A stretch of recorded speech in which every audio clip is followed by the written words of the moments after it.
Hi, I'm Scott Templeton. I own the Family Karate Academy in Southlake, Texas, and we're also the North Texas Horace Gracie Jiu-Jitsu Network representatives. Today we're going to highlight positions in first of 3 series, Kids Jiu-Jitsu Skills and Drills. Let's go ahead and get warmed up. You ready, guys? Yeah! Good, okay, let's follow Carly. Go ahead, Carly. Here we go. All right, whenever you're ready, Carly, go ahead and get started.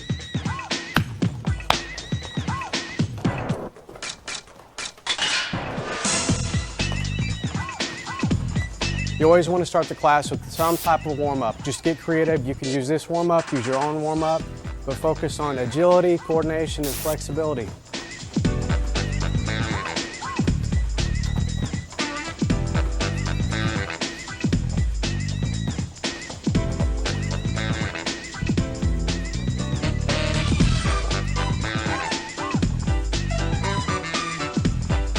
What they're doing there is what's considered a duck walk. It's a good fundamental basic movement that's essential in jiu-jitsu.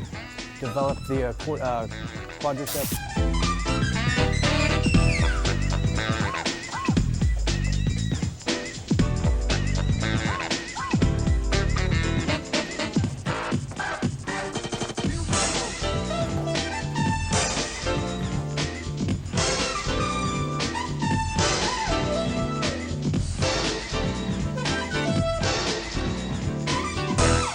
Good job, Carly. Okay, guys, that's good. Let's move on from there. Henry and Alex, can I borrow you guys for a minute? I'm going to stop for just a second and highlight what's considered that duck walk and kind of explain to you the significance of that, okay? Henry, if you would, Alex, just get up in a fighting position. Henry, go ahead and just shoot in with a little bit of a duck walk there. Okay? That just promotes that closing the distance, dropping and shooting in at the correct angle. Okay, if you would, Henry, go ahead and drop and shoot and pick him up for a good controlled just takedown. Okay?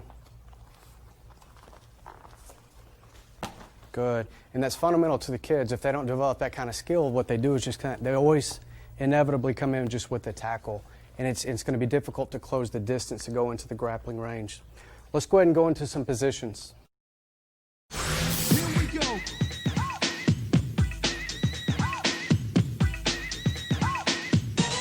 Okay, we're going to highlight the positions that we're going to go over with you today. It is very, very important that you go over positions with kids and that you're very clear on what is a dominant position, what is not. You just want to be very clear. Otherwise, it becomes, with kids, a lot of times just headlocks and just overpowering. And you want to emphasize technique above all. So what we're going to cover today are 3 versions of what's considered the mount. We're going to do it with Henry and Alex here today, and we're going to do the guard. And then we'll do them independently with the kids in a little more detail for you, okay? Henry, if you would, just mount up on Alex there. Okay, we're going to cover all these in a little more detail in just a few minutes. This is what's going to be considered the full mount, okay? When Henry has passed both of his legs onto his chest, probably the most dominant position in a fight, obviously the most dangerous. Henry, if you would, demonstrate the side mount, often called the top side, okay? Very good position, obviously dominant position, but he can also set up a lot of submissions and a lot of strikes. Okay, let's go ahead and Alex, if you would, roll over and go to what's called the turtle position, and let's take the rear mount. Okay, if you'll notice, he's getting those hooks, his feet set in, and we'll go into a little more detail in a few minutes why he's doing that. Okay, all right, Alex, if you would, roll over and go to your knees. Henry, if you would, highlight the guard position that we're going to go over in just a minute as well. Okay.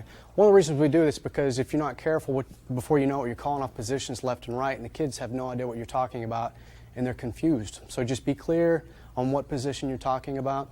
We, in particular, we had them grapple and position roll for about a year before we even attempted to show them any kind of submission. Control first. Okay, let's go into a little more detail. Here we go.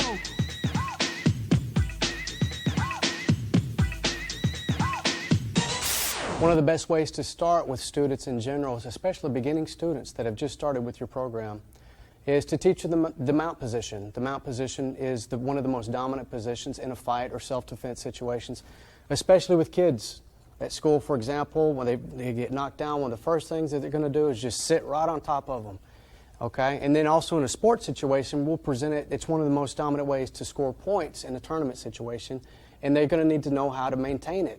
Because if the child on bottom is stronger, a little bit bigger, they'll be able to push them off just with pure strength. And with a little bit of technique that we're going to go over with today, we're going to show you how to hold the position first. Okay? And we'll teach you submissions next. Don't worry about that. All right, Henry's going to help us out. He's going to give you a little bit of information on the mount, and then we'll go into information on how to hold it. Henry? All right. Okay, guys, let's get on the mount. Get your knees all the way across. Good.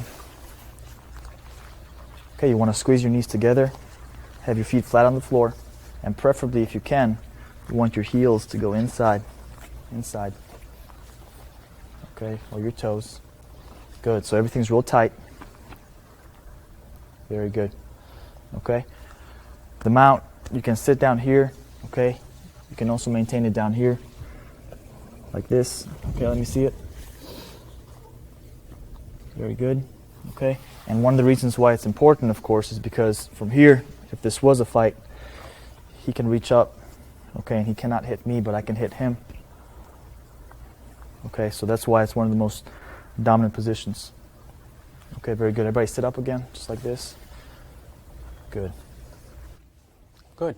What we do in particular, we try to teach the student the importance of the base. The base generally consists of 4 points, okay, in relation to the mount. And a lot of times with the kids, the best way to understand it is just present it like they're a card table, for example. They have 4 legs. And then if they have an equal base, they're going to be more likely to maintain that with balance. But then we'll also teach you in a later series on escapes how to exploit it. Take those 2 sides out and go from there. But first things first, okay, what we're going to do now is pair the kids up, and we're going to try to solidify the position and try to get them to hold it from here on top. All we'll do from underneath, we're not really concerned about teaching the person on the bottom escapes as we are, we're more concerned about the person on top, just trying to hold, just trying to ride and relax. Relax is more important, okay, than trying to teach this type of submission right now. Teaching them how to relax and use their body weight properly. Okay, let's go into that. Let's go into maintaining the full mount. Here we go.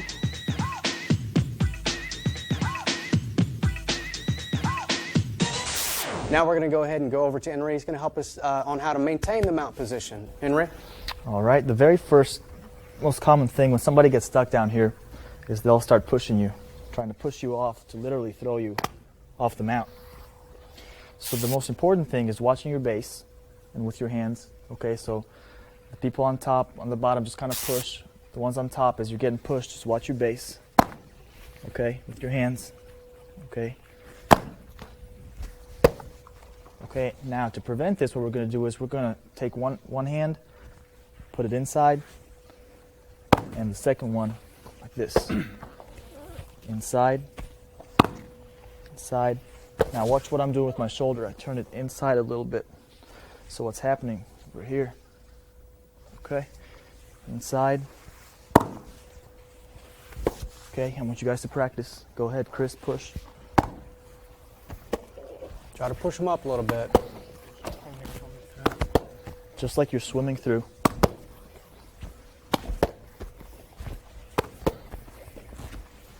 Okay, the other thing somebody might try to do, okay, 1 second, is after they push, they might try to roll. Okay, so if they're rolling, a good way to practice is just have your partner roll. Now, what I want to do is I want to let the pressure out, because my knees right now are real tight. I want to spread them out a little bit and allow him to roll. If I want to maintain this mount, if I keep it real tight and he rolls, what could happen is I can end up losing my mount.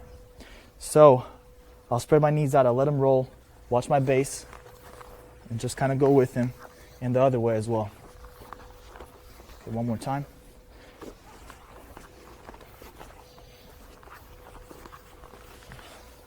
Okay, it'll help you maintain your mount.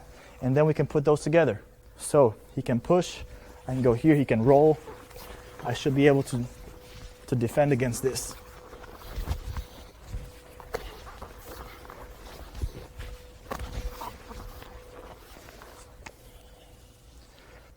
Very good. Are you ready to go into that? Okay, guys, let's go for it. Try to maintain that mount. There you go. Roll, Chris. Roll, Chris.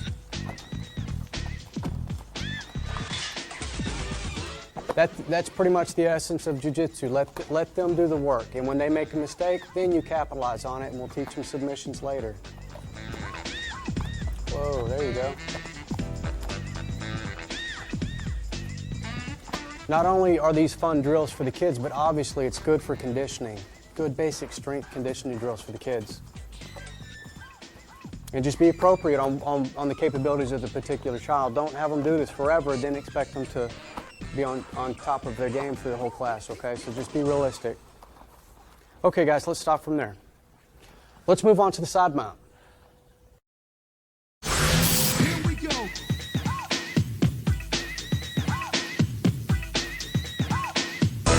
We're going to go ahead and go into a variation of the mount, what is considered the side mount, or often called top side, when you're 90 degrees to your partner on bottom. Very, very dominant position, and it sets up a lot of different movements, okay? And in particular, a lot of hip movement as well. Good transition movement, good transition position, rather, okay? He's going to help us out, go into a little more detailed information. Henry? The reason Scotty said that this is a transition movement is because a lot of times, and why I said it's a variation is because I'll go from the mount. In order to get a little bit better control, I'll go to the side over here and maintain, okay, the top side. Maintain myself being on top. Preferably, you want to go cross face. You want to go take this arm and go inside over here, okay, with the other one right here. Keeping your elbow real tight on his hip, okay, and I'm keeping my base really wide over here as opposed to narrow like this. You want to be really wide, just like that. Elbows in, my knee and my elbow are pinching his hips together, and at the same time my chest is right on top of his chest. What you don't want to do is you don't want to get this arm over here where I'm past his arms, gives him a chance to escape. Okay, go ahead, Alex, just kind of good, just like that. So if I'm not going to control the neck and the head, I still have to get control of an arm over here. Okay, so always have control of something. Also, the reason I'm staying real tight with my body really low and my hips really low is because I don't want his knee to get inside. Okay? And what I mean by that, if I'm here and my hips are really high like this, he'll just get his knee inside and guard me up or escape. So everything is really low, my hips are low, everything is really tight without any space. So now if he tries any of the things that he was trying, he can't get them because I'm really, really tight. Okay? Good. What I'd like for you guys to do in particular with Buddy, the throwing buddy, Henry, can I borrow you, please? Can I take your spot here, Alex? We're going to go ahead and go into a quick transition drill, fun drill with Buddy. And these are the type of drills with kids you have a hard time immediately pairing up. That's where I'm talking about elbows and knees, and kids don't like that in particular until they get a little bit of practice. What we're going to do, guys, just like Sensei Henry said, you're going to get the position first, base out. Surprisingly, a lot smaller person on top can stay on top in this position because you're based out right and the weight is equally distributed out. What I want you to do from here, guys, is get the position correctly. Go up underneath. Here, knees apart. And what I want you to do, we're just going to do what's called a sit-out. Here. Okay? Then you're going to go back. Then you're going to go knee up. Okay? And then we're going to go over. Okay? Then we'll go back. And we're going to go sit out. And we come back up. Okay? Real slow. You might have to go several times with the kids to get the flow of the drill, but essentially you're doing the same thing on the opposite side. So be clear, this promotes hip movement, okay? And a lot of times when this person's moving around on the bottom, you can adjust to their movement and maintain the position just like Henry said. All right, Henry and Alex, if you guys would, help me walk around with the guys and make sure that they're doing it right. All right, let's move on. All right, guys, if you're ready, set it up and go. Sit out, back, knee over, and out. You guys go at your own speed. We'll help you out, guys. Okay? Sit out. Good. Sit out this other way, Carly. Good. And these are the type of drills that you can go into detail And this could be a particular warm-up for you. Good. Good flow. Side. Sitting out. There you go.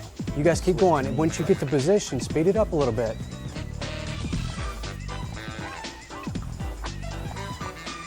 This is where we're very fortunate and to use the Century Throwing Buddy. As you can see, there can be a lot of mistakes.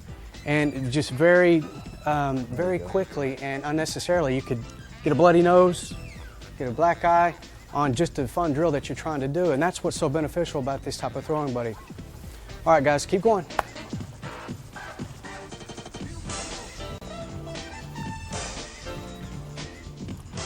You want to continue these type of drills until there's a nice flow from position to position. There shouldn't be a lot of stalling between each position there.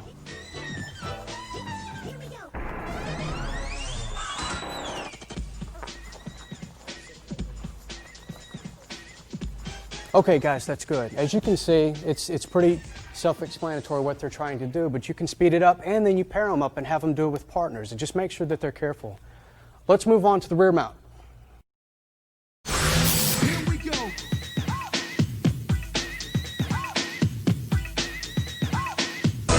Let's go ahead and cover the third variation of the mount is what's considered the rear mount. Once your opponent turns opposite, belly down, back up. Very bad position. We're going to go into detail with Henry on how to maintain that position, rear mount. Henry? All right, Alex. Okay, I'm going to show you the variation of how to transition. We did this earlier when they roll. If he rolls on his stomach, he might not keep rolling. He might come up on his knees and his elbows. Okay, this is when it's very important. As soon as I feel this weight shift, I want to take both of my feet, my heels, and put them inside as hooks. Okay, I've got them both inside.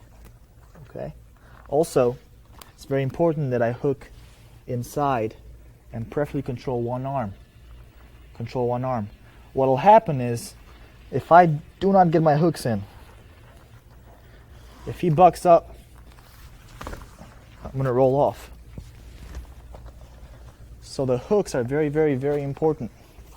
I have to get these hooks inside and then preferably control an arm. And the reason I'm doing this is the same reason. If he were to buck right now, it's going to throw me off. But if I can control one arm, I've got a little bit more control over here. If he does the same thing, now I can control him.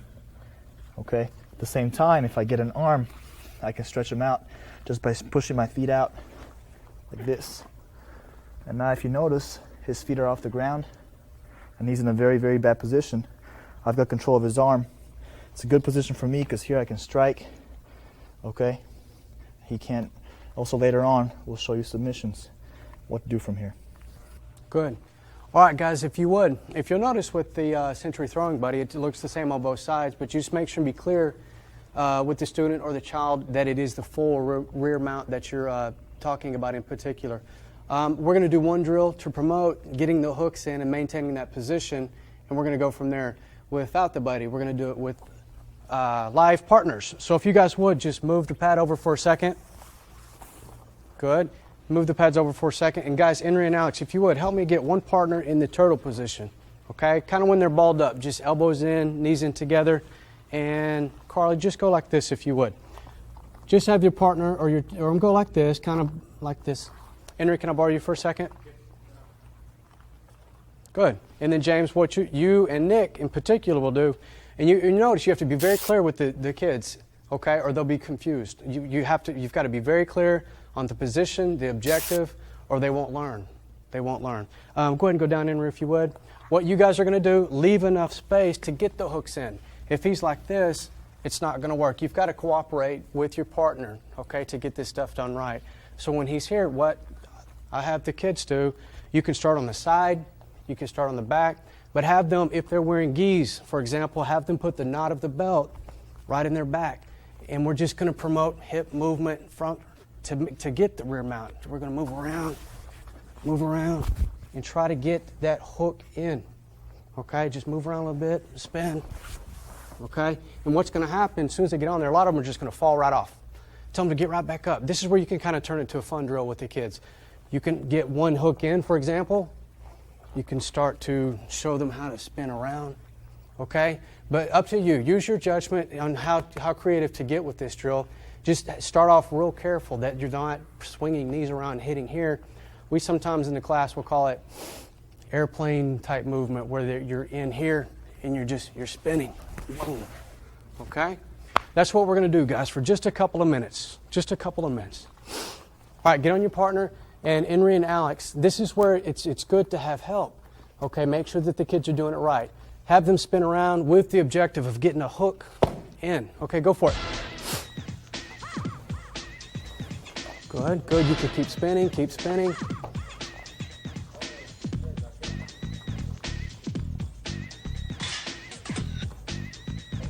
Good, and keep going. Then release them. Keep going. Good, keep going.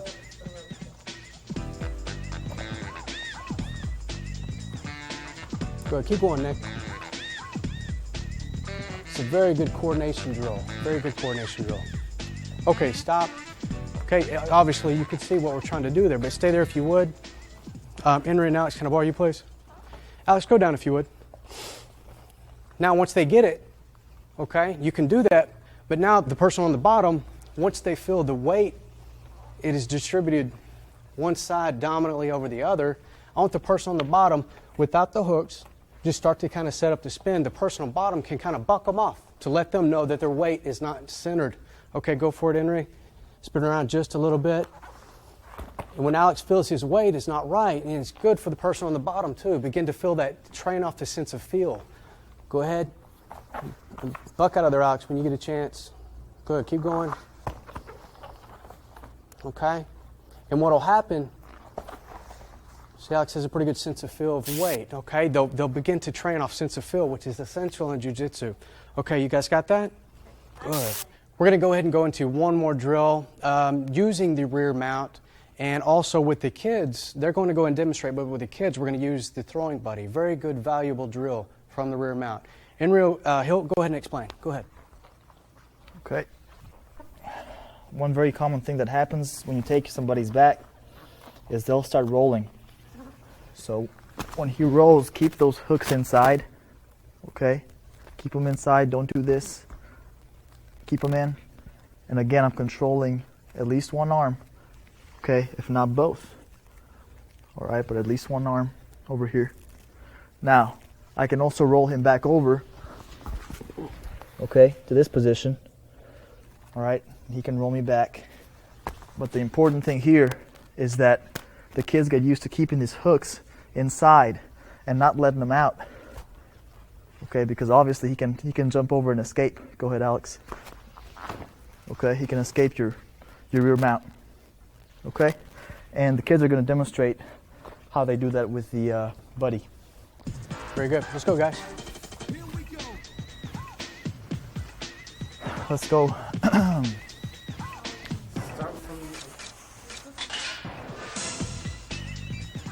Let's start from the bottom, guys, with your back on the ground. With your back on the ground. Go ahead. Good. And get your hooks inside. One arm in. Good. One arm in. Now take him back. Inside. Inside. Good. Now, take them over. Keep your hooks inside. Good. Keep your hooks inside. Keep your hooks. It goes back to promoting and encouraging fluid movement, which is essential in jiu-jitsu, especially for kids. They can't stall and wait very long, or the person on the bottom will take the opportunity to move. You really got to get this position and fluid movement down before any type of submissions. I can't stress that enough. Speed it up, guys. Let's go. Things in motion, stay in motion. Let's go.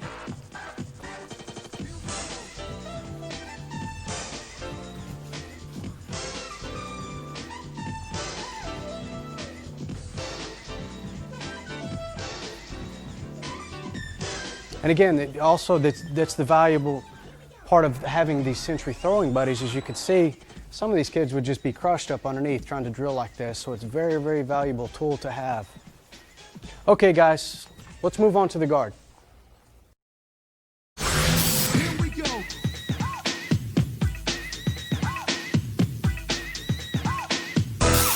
we're going to go ahead and go into a little more detail on the guard. Not necessarily one of the most dominant, but one of the most common. When you are on your back and you have your legs locked around your opponent, you can really minimize their movement. Ironically, when you're on your back with your legs closed, you're not in that bad of a position. In relation to jiu-jitsu, it sets up all kinds of transitions and all kinds of movements. And to go into more detail, Henry's going to help us out. Okay, again, I'm going to start from the mount just because we've been transitioning from here. So if we start from here and I am not able to maintain my base and he rolls me over, as long as he is in between, a little bit in between my legs, just like this, I'm in a pretty good position. Okay, now I'm not in as good a position as I was a little bit earlier on the mount, but we can do a lot of things from here. The main idea behind this is my ankles are closed. This is called a closed guard. My knees are tight against him. I don't want to stay too loose, and I don't want my ankles and my feet to fall down like this. Try to keep them high, up high. Okay? One reason it's a good position, if he were to sit back and punch me, I can use my hips to keep him away. At the same time, I can use my hips to control him, bring him in, keep him tight. Okay, keep him inside. Okay, and from here, I have a lot more control than I would if he passes this guard. Okay. If I uncross my feet like this, now it becomes an open guard. Okay, and later on we'll talk a little bit more in the reversal series about the open guard and how to use it. Very good. Okay, guys, if you would, take the full mount on your throwing buddy. Okay, and you want to make sure and review. Don't all of a sudden just tell them, go to the guard. Review everything that you've taught. Okay, guys, let's go to the mount. Okay, guys, go to the side mount. Okay.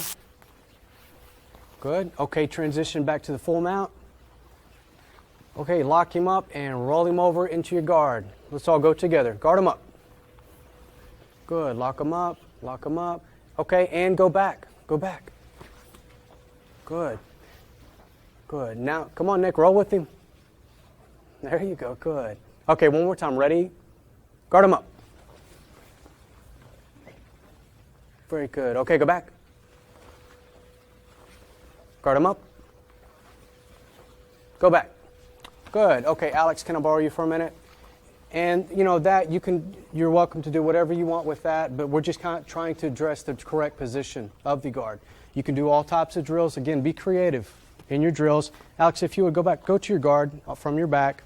With the kids, you've got to be careful and you have got to be realistic with their capabilities. It could be something as simple as when he locks it up with the kids, try to have them, go ahead and lock, he's locked, there we go. Try to have them just stand up and see if the child on bottom is strong enough to maintain the guard. Okay, and if they're strong enough to maintain it, then you can have them kind of shake it off, and we'll get into escapes in our series later. But this is a kind of a conditioning drill that you can get into with your kids. You can move around. It's promoting conditioning on my part as well. Then go down. Okay, one of the first things they'll do is they'll get up just like this, and they'll lean over, and it's real hard. So that's some guard work, some skills and drills that you can help develop, okay? There, just step up, here. Stuff as simple as that, okay? Don't bypass any detail, okay? Good. Okay, let's move on. Here we go.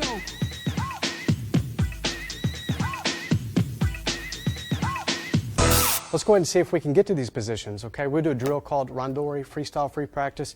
You can start, Henry, can I borrow you for a minute? If they're true beginners or if you don't necessarily trust their control yet, you can start locked up, or you can start off with the drill that we started in class by one person standing still, one person duck walking in, boom, and coming up.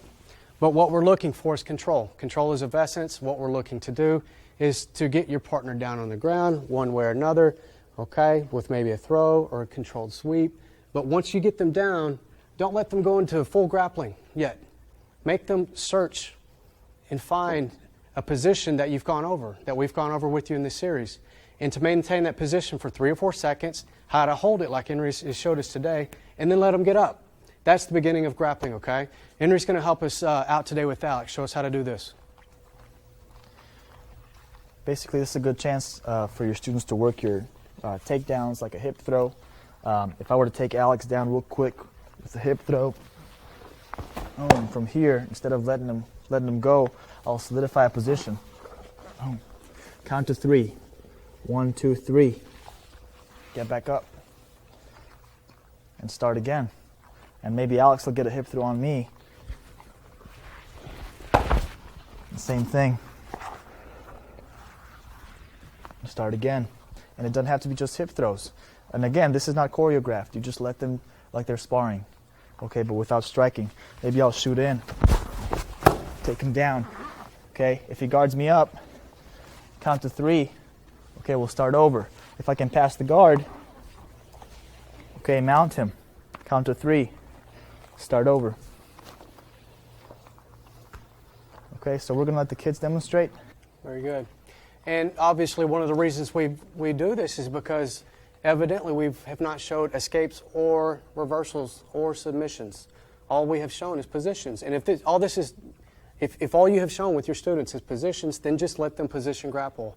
Don't expect them to go down and start to grapple from just knowing a position, because what will happen, you'll get someone that's claustrophobic or someone just from headlocks, or you'll get all kinds of negative experiences. Teach them first, then let them build on that. Okay, guys, you ready to go, guys? Good. All right, and this is where you can let them have a lot of fun. Kids like this. They love to wrestle and throw and play, so turn it to a form of play. Let them have a good time with it, okay?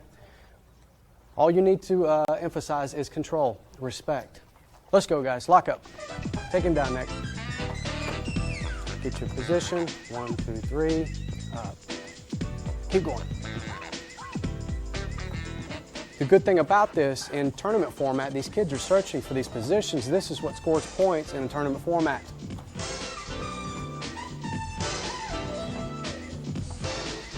Take that back. Take it. Take it. This is a great opportunity as an instructor to walk around and coach. If they're not quite in that position, tell them how to get there. Make a transition. Your hips over here, your weight's not over here. Move this arm here. Coach, coach.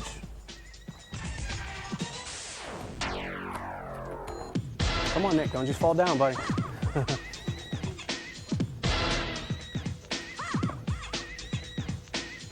Generally, this is the best way to end class. Drill, teach, and let them do this in class. An hour is generally long enough on your format of grappling for kids. 1 hour suffice. Go in there, Devin.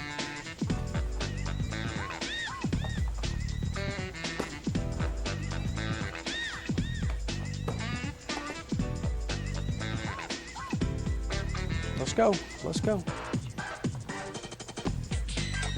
Watch your head, Nick.